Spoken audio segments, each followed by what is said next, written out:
Pemirsa, praktik jual beli bayi terus terjadi meski polisi kerap membongkar sindikatnya. Berbagai faktor bisa jadi pendorong, terutama tekanan ekonomi dan stigma buruk masyarakat pada wanita hamil di luar nikah.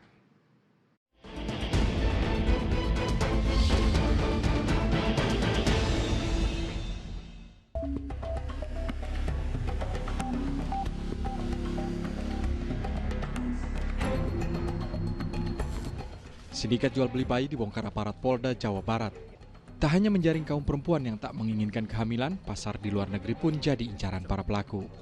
5 bayi asal Bandung, Jawa Barat dan 1 bayi asal Tangerang, Banten gagal diselundupkan setelah polisi menangkap sejumlah wanita di Kalimantan. Para pelaku berencana mengantar 5 bayi yang sudah dilengkapi dokumen palsu ke calon pembeli di Singapura.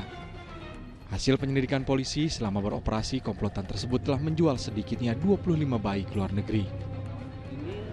Mereka mempunyai peran-peran yang berbeda-beda. Yang pertama sebagai perekrut awal, ya sebagai perawat ketika masih bayi maupun juga transaksinya bahkan sampai sebelum lahir, yaitu dalam kandungan, ya. Kemudian ada yang penampungnya dan juga ada pembuat surat-suratnya dan juga pengirim. Di Yogyakarta, aparat Polres Kulon Progo tangkap kelompok penjual bayi dari Jawa Tengah. Kelompok itu terbukti lakukan transaksi jual beli bayi berjenis kelamin laki-laki pada seseorang. Beroperasi menggunakan media sosial, mereka cari wanita yang mengandung bayi hasil hubungan gelap atau keluarga yang tak mampu lagi menghidupi bayi karena tekanan ekonomi. Modusnya dia mencari sasaran orang ibu muda yang hamil yang tidak menginginkan bayinya dari hasil hubungan gelap, sehingga dia berpura-pura sepasang suami istri dan kemudian satu tersangka berpura-pura menjadi mertua yang menginginkan seorang bayi. Polisi juga ringkus seorang wanita di sebuah rumah sakit di Kabupaten Ponorogo, Jawa Timur karena terlibat perdagangan bayi. Sementara 3 anggota komplotannya diringkus di lokasi berbeda. Mereka memperdagangkan bayi ke beberapa wilayah di Jawa Timur. Tak kurang dari 10 bayi telah dijual dengan harga belasan juta hingga puluhan juta rupiah. Modus dilakukan dalam mobil, baik penyerahan uang maupun penyerahan, mohon maaf dalam hal ini bayi, untuk menghilangkan bukti, jejak, dan tidak mengundang perhatian masyarakat banyak. Tekanan ekonomi dan stigma buruk yang disematkan masyarakat pada perempuan melahirkan bayi di luar nikah jadi 2 faktor pendorong wanita terpaksa menjual anak kandung mereka.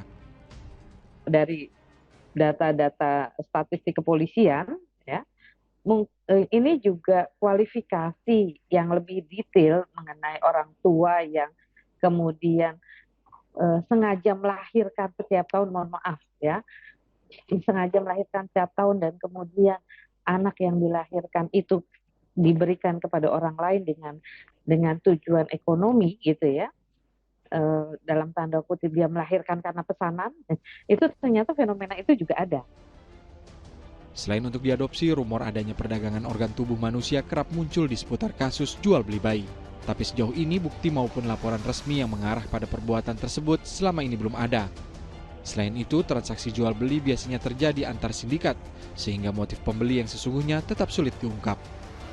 Upaya menelusuri jejak aktivitas perdagangan bayi semakin sulit, sebab bayi pada saat diperjualbelikan belum memiliki dokumen yang tercatat dalam sistem administrasi kependudukan. Saat bayi berpindah tangan, ia diberi identitas lain sehingga jejaknya hilang begitu saja. Tapi dalam konteks perdagangan bayi, ini konteksnya panjang gitu ya. Entah bayi ini akan digunakan untuk apa gitu ya. Implikasinya akan ada misalnya penghilangan identitas dan sebagainya. Ya, satu itu karakteristiknya. Jadi dia lebih banyak faktor-faktornya dibanding dengan karakteristik tindak pidana perdagangan orang yang korbannya adalah orang dewasa. Meski perdagangan bayi untuk tujuan yang masih jadi misterius sulit diberantas, upaya meminimalisir kejadian tetap bisa dilakukan. Di antaranya edukasi serta informasi mengenai prosedur adopsi secara legal. Tim Liputan melaporkan.